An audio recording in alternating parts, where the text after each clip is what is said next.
Next to him is Tu Nguyen, who left Vietnam 9 years ago. And after having been here for 9 years, he managed to gather 7 degrees from MIT, including a PhD in physics. Behind Hangout is Antonio Ibarra Rojas, who is a professor of sociology at the University of Dubuque in Iowa. From 1970.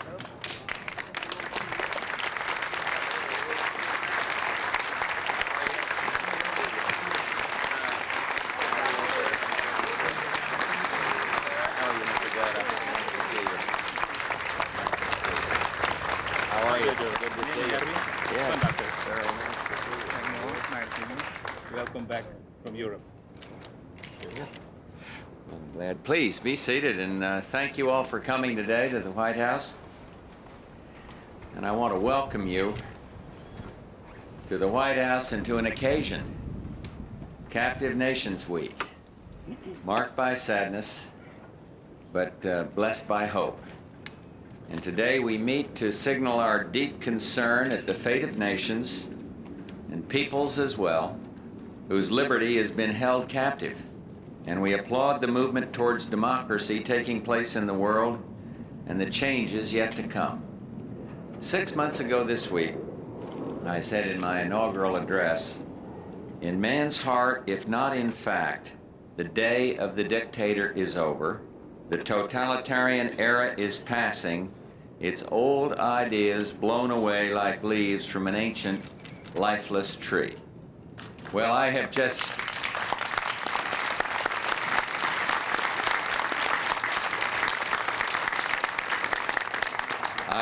returned, hopeful and encouraged, from visits to Poland and Hungary, two nations on the threshold of historic change.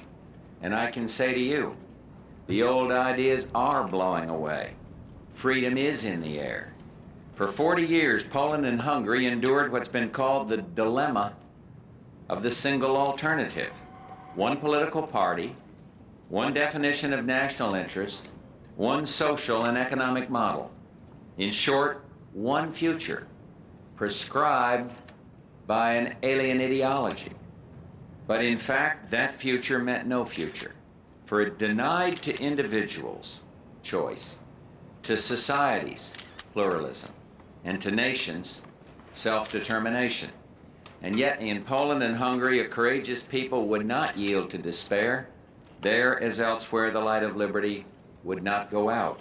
And 10 days ago, I watched thousands brave a driving rain to acclaim this love of liberty. They cheered for free assembly, free press and speech, and freedom of religion, and filled a square in Budapest named after a freedom fighter who believed in that democracy which linked the people of Hungary with the peoples of the world. Lajos Kossuth arrived in America in 1851 after Hungary's struggle for freedom had temporarily been lost. And yet in his remarks to the United States Congress, he was hopeful, not embittered. He spoke of his steady faith in principles of self-government, opportunity, and individuality. The heroism of such patriots inspires us and teaches us, for they embody the spirit of Captive Nations Week, the spirit which says that freedom around the world is not divisible, and which lives in the brave immigrants from captive nations who were beside me. Polita Grau de Aguero, for instance, a political prisoner in Cuba before fleeing to America, or Hang Ngo, who fled Cambodia after the Holocaust and won an Academy Award for his role in the killing fields.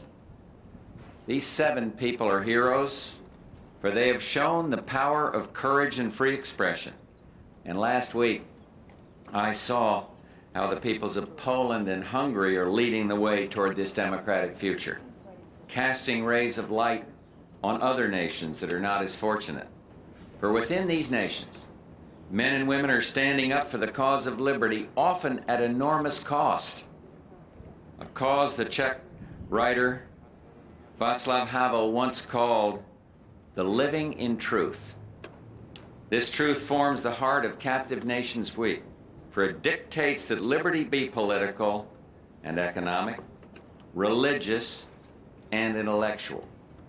Living in truth suggests that democratic ideals can make all things possible for a nation and for its people, and that the individual, not the state, is the voice of tomorrow.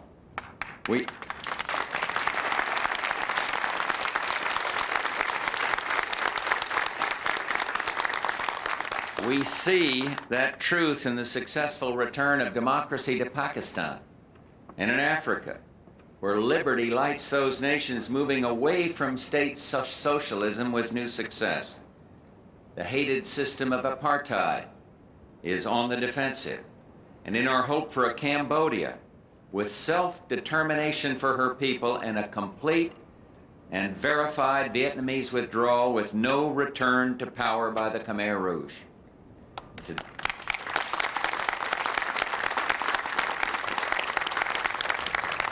And today, the light of liberty is illuminating the face of Eastern and Central Europe and reflecting the changes taking place within the Soviet Union toward greater openness at home and away from confrontation abroad. Such openness prompted the barbed wire fence between Austria and Hungary to be dismantled. And the portion I received, sitting right here, the portion I received as a gift is now on display, and I'd love to have you all take a look at it after this. In a spirit of renewal, lights the Baltic states, Latvia, Lithuania, Estonia, striving to recapture their national history.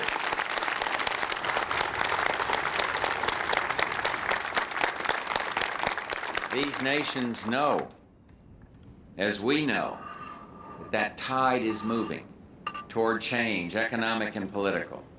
For around the world, we see democracy opening markets and boundaries, freeing hearts, freeing minds. And therefore, to nations of Eastern and Central Europe, striving to reclaim their national heritage, we say, America stands with you. And to the people...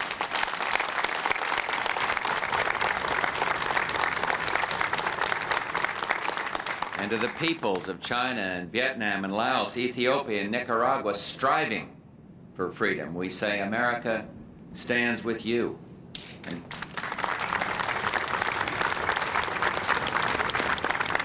to the ethnic Turks in Bulgaria, uprooted from their homes and forced to flee across the border, we say, America stands with you. Indeed, to all nations, America proclaims that truth cannot forever be intimidated by force. For history shows, and the human will proclaims, that liberty can light the darkest night. Last Tuesday, thousands filled the streets in Gdansk peacefully, movingly, to honor the spirit of solidarity. But their presence did more. It expressed the belief that democracy underscores the dignity of man. Among the celebrants was the patriot who, above all others, has made Poland's future possible. Astonished by the turnout, he found pride in freedom's past and hope in its tomorrow. As Poles, cheering, many crying, flanked our motorcade, Lech Wałęsa turned to me and said simply, "This is fantastic." And he was moved and stirred by the wonder of the moment and the crowds that came out to pay their respects to the freedom that the United States of America epitomizes.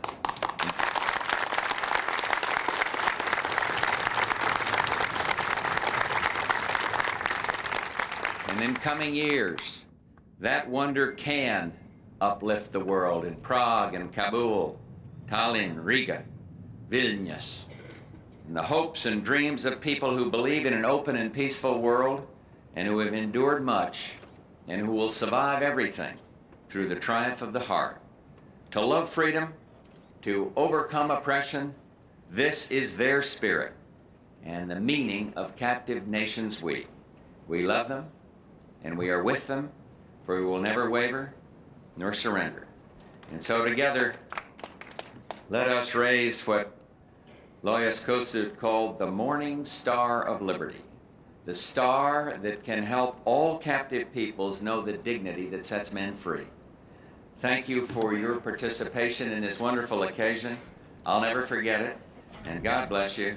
And thanks for coming to the White House, and God bless the United States of America and all that we stand for. Thank you very, very much.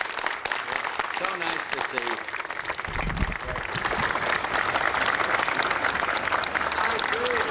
Seems like a long time, but it wasn't that long. Yes. Good to see you.